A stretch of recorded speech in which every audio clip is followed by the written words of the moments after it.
I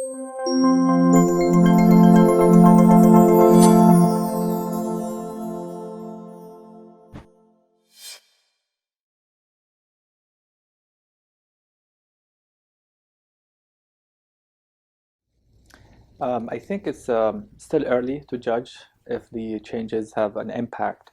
I think one of the things that seem to be promising that they have the risk assessment for each cancer, so they have the risk stratification, and that might help in the future to assess for each type of cancer how much it will cost to treat those patients, and that will help in the bundled payment in the future.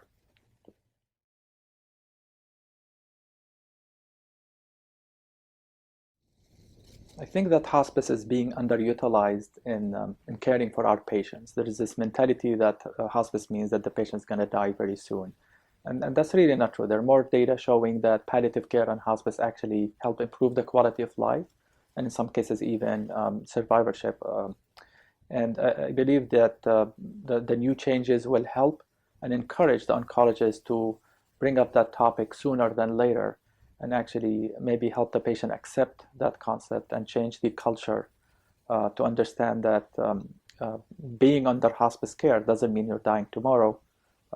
Actually, the time the indication for hospice if the patient have a survival that's less than 6 months, and that actually can be extended. So it doesn't mean that you're even dying within 6 months, but that's usually the period. And if the patient live to 6 months, you can even extend that. So that will encourage the physicians to approach the patient sooner than later, talking about the option of hospice. I can see the culture change in the last, I've been practicing here for almost 15 years now, and it was much harder to talk about hospice before than now, especially when you explain to the patient that this is not the end, you're not giving up, but it's a way to focus on your pain and comfort and still allow for some palliative therapies. A lot of hospice now are accepting to pay for radiation therapy if it's palliative, or even sometimes some forms of chemotherapy.